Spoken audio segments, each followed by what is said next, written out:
and that will actually motivate you more. Then only that motivation is going to be long lasting. You are capable.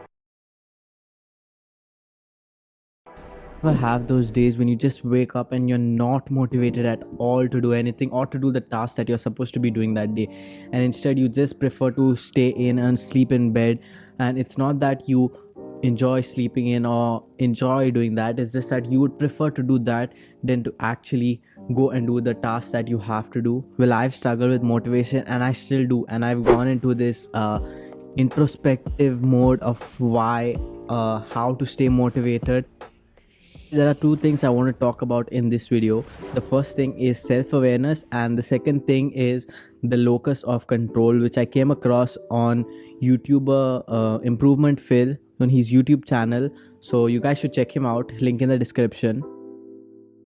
Okay, the first point is you need to be self-aware. You need to be self-aware if the thing that you're doing or the thing that you're pursuing, if you really love it. Because if you really do not love it or you do not enjoy the process of doing it, then there's no way that any kind of external factor is going to keep you motivated to do that in the long run. You need to actually enjoy and love it to be motivated from inside, because that helps with longevity. Let me give you an example. For all the sports people out there, imagine you're playing your favorite sport, or just imagine you're in a tournament playing your favorite sport, and you'll reach the final. And the final, you give your best performance, you enjoy, you thoroughly have a good time, but at the end of it, you'll lose the finals. Now at that moment, you'll feel a lot of despair, a lot of sadness, a lot of grief. All those kind of emotions will overwhelm you. After a certain period of time, if you look back on that tournament or that final, you're not going to have negative emotions associated with it. Yes, you did lose. Yes, there was a negative part of it, but you're going to remember the joy of participating, the pride you felt for your performance. The good parts and the good emotions associated to that event are going to be more memorable. And the only reason is because you love that sport. And most likely, if you're presented another opportunity to play, even though you lost last time, you're going to take that opportunity because you love doing it. So that's going to motivate you to do it again. No matter how many times you lose, if you love it, you're going to keep getting back up and keep doing it again and again. The point I'm trying to make is that before you go out and try to find ways to get motivated or something, first figure out if you actually love that. If you don't, try to find a way in which you can make that enjoyable for you, because that will help you stay motivated for a longer period of time and help you be more productive and help get the best out of that, whatever you're trying to do. So make sure you find a reason to love it, enjoy the process, whatever it may be. Make sure that you find the reason that makes you tick. Then only can you find ways to get more motivated at it, because without that base, you're just going to be looking for superficial motivators, which is not going to last you in the long term. Okay, the next point I want to talk about is locus of control, and trust me, this is an amazing concept that I came across on Improvement Phil's channel. But before I get into that, I just want to tell you that if you guys are enjoying this video and if you guys find it informative and it's helpful for you all, a sub to the channel would be awesome and I would really appreciate it. Okay, in his video he mentioned a research study that he did on kids. So there were two types. One group was of the kids were told that you did well because you are born smart or things along that line. That kind of feedback was given.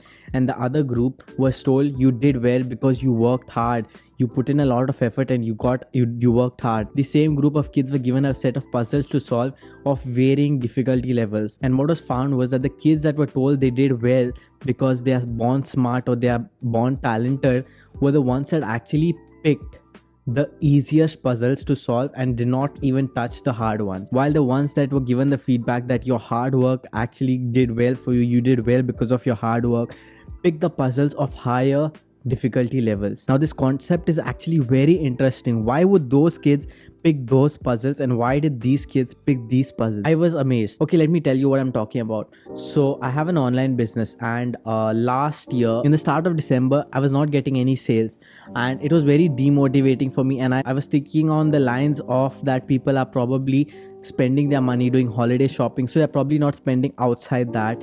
And that was my reasoning of why I think the sales were low for the start of the month. But midway through the month, things just flipped and it actually became my best selling month till that date. And by the end of the month, I was just ecstatic. And my reasoning was, closer towards Christmas, people were probably getting their Christmas bonus, or they are in the holiday spirit and they are spending more. And that's why I thought I did better. Those two reasonings, that in the start of the month people were using their money only for holiday shopping, and towards the end the Christmas spirit made them spend more, and that's why my business did better. I'm not arguing that those reasons are not valid, but I was completely attributing the success I had that month to those factors, when that was actually not the reality. When I dug a little deeper, I found that in the start of the month, with my internship and all the other things that I was doing, I was not really giving that much time to my business. Midway through the month, when I realized that I was not getting the sales and I would not hit my monthly projections, that's when I doubled down or tripled down and I gave much more time to my business. I was literally putting in double the number of hours, and some cases even triple the number of hours, and that is a very important factor which played into that month's success, and I did not give it enough credit. You see, it's very easy when things are bad and when things are good, mostly when things are bad, to place the blame on external uncontrollable variables for that success or that loss, but we rarely give any credit to the factors that are totally in our control, like the amount of time and the amount of work we put into it. So how can this help you to stay motivated? Well, for one, the bad things that happen in your life and the good things that happen in your life, you need to understand that the external uncontrollable variables are one aspect and it will always be uncontrollable. But there are internal controllable variables which you are in control of. And honestly, those can make the biggest difference. So how can you use this to stay motivated? When you do something good, when you achieve something good, do not always credit the external uncontrollable variables like timing was right. And you need to definitely be self-aware to understand that those factors played a role. But you also need to be self-aware to understand that it was your hard work, it was your effort. When you accept that and when you credit yourself with that, that will give you a positive internal boost. Like, wow, I actually did this. My effort actually brought me these results. If I was able to put the effort and achieve these results, which I did not think I was able to do, or which was very hard for me, but I was able to do it, and future endeavors or future things that you also want to do will seem possible. You will be like, you will think back, oh, I had a similar situation and I actually put in the work and I actually got the result. So why can't I put in the work in this situation and get a result? And that will actually motivate you more. You see, motivation that comes from within yourself is going to be much more effective to keep you motivated in the long term.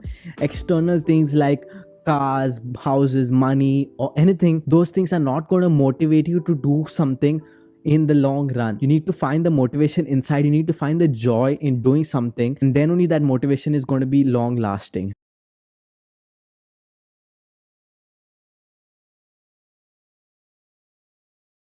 This is my first official episode of the podcast Coffee Script. The coffee is the thing that boosts me, I guess.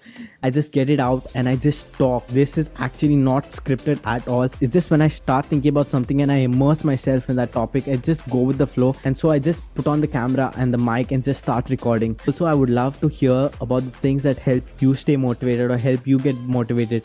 Things that I might have not covered in the video, please share it down in the comment section down below. And also you can comment on things you want to hear from this podcast, the things you want me to talk about. If I have the knowledge or if I have the experience, I will definitely talk about it. If I don't, I'll try to find someone with more knowledge and more experience to come join us on the podcast and share the insights so that we all can grow. And that's it for today's episode. I hope you guys enjoyed it and see you next Tuesday.